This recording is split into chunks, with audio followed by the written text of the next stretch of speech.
Давным-давно, до открытия следов сверхдревней зари человечества, на стоянке Деренюрях, на реке Лене, близ города Якутска, и речи не могло быть об обитании в этих суровых широтах ранних людей. Но приполярные невзгоды лишь подстегнули жизнеспособность пращуров. Они не только населили эти суровые края, но и воплотили в своем быту всю целостность и самобытность религии Айе. Как гласит эпическое предание, наша Вселенная состоит из 3 миров. Верхний мир – это небеса. На небе живут божества Айи, добрые и злые.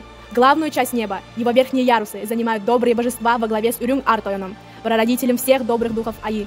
Айи – божества традиционных верований якутов. Согласно мифологии, Айи – жители верхнего мира, прародители народа Саха. Средний мир – страна человеческого племени Айи-Аймага, а в нижнем мире, Ютугет-Терде, живут Абагы, злые духи, и их предводитель Арсан Дуалай. Эпос гласит, что злые духи окутали средний мир своими дикими чарами. Души людей почернели, помыслы их стали темными, а сердце – каменным. Божества Айы защищали людей, боролись за их души. Но Арсан Дуалай все сильнее проникал в человеческие сердца, окутывая их разум смрадом и нечистой энергией. В среднем же мире богатыри вступились за свой народ, храбро защищая каждого мужчину, каждую женщину и каждое дитя от чар злых духов. Но без помощи духов они тоже были бессильны. Связь духовного человека и добрых божеств Айи помогали поддерживать шаманы. Проникая в мир духов, шаманы говорили с ними на их языке. Они совершали свои обряды камуания, сдерживая черные чары злых духов.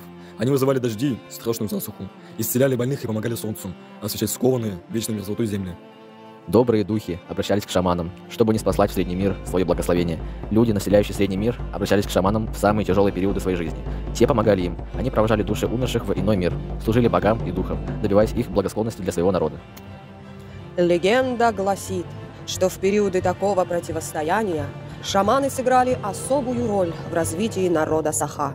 Их духовная сила была настолько мощной, что этот волшебный дар общения с духами мог передаваться от поколения к поколению. Эти люди считались особенными.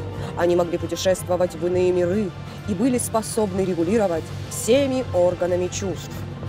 Потомки тех великих шаманов до сих пор населяют наши северные края. Их родовая связь с духами настолько велика, что каждый из современников может обратиться к ним за помощью, а те помогут ему. Мы чтим своих предков и их веру. Ту веру, которая помогает нам жить на прекрасной северной земле Олонхо. Велика наша вера, велики подвиги наших предков, добры наши духи, помыслы чисты, а сердца открыты солнцу.